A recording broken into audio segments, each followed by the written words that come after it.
Hey guys, back again. I want to talk about how it can be extremely dangerous to ring the paramedics and talk of targeting. Now, this is an experience I had around mid last year. I wasn't aware of targeting and I was seeing visuals and holograms in this house via remote neural monitoring. Now, as for the visuals, they looked very much real and they were wherever I'd fixed my gaze. So here's an example. This is one of Buddy's toys that I have in his cage.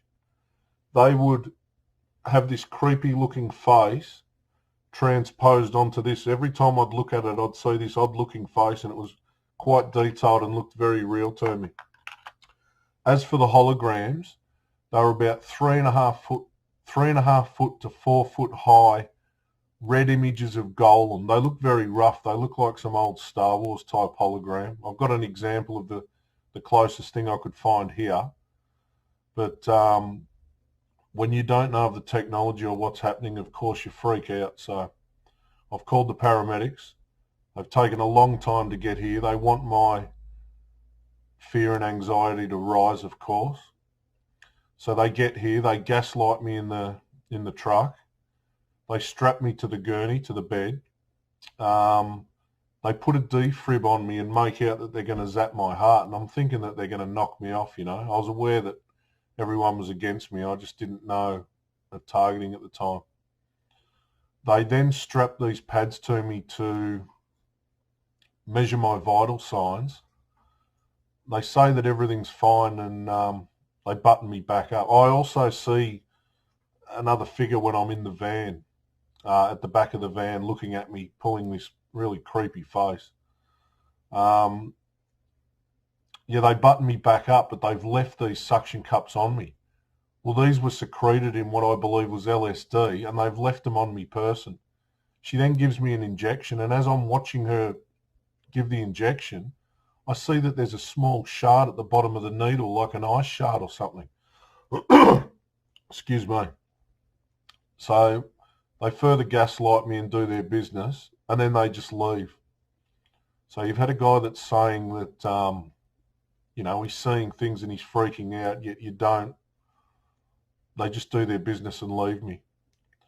Well, I was that spooked at the time that I left my house wide open and just walked the streets. I just got out of there. As I'm walking past the ambulance, there was another one of those figures that tried to grab me leg from around the rear axle. So I'm walking the streets and I don't even get a couple of 100 meters from home and something kicks in and my body is right out of whack, like some sort of nerve agent or something. My body is way out of whack and I'm walking like a space cadet, like I'm, floating through space. I then get onto the main road and all the cars are like revving their engines. Excuse me, guys. They're revving their engines and they're veering at me like they're going to run me down. And I'm absolutely freaking out, People are walking. This is at night. It's about 8 or 9 at night. I'm provoked to a fight.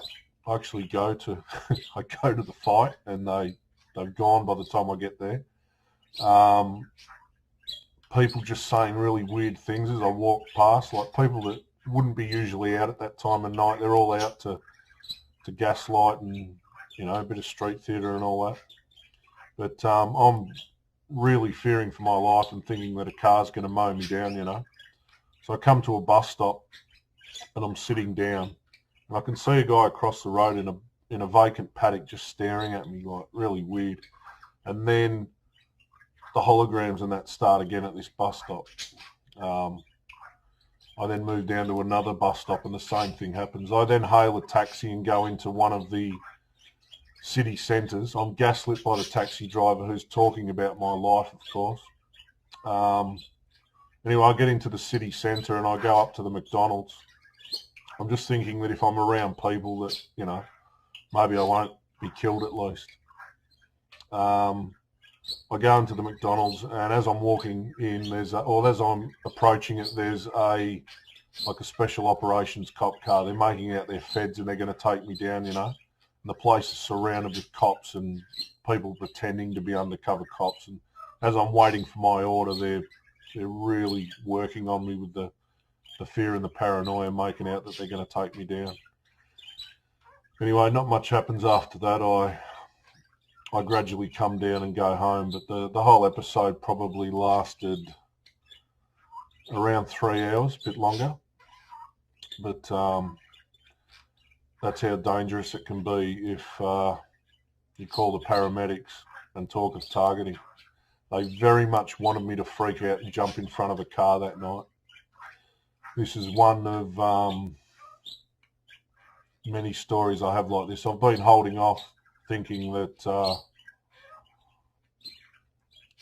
in case I want to use it as evidence, but I think it's more important for people to know the dangers now. Yeah, so I'm going to start telling some of these stories. They get a bit hairy. This is the this is the most subdued one. So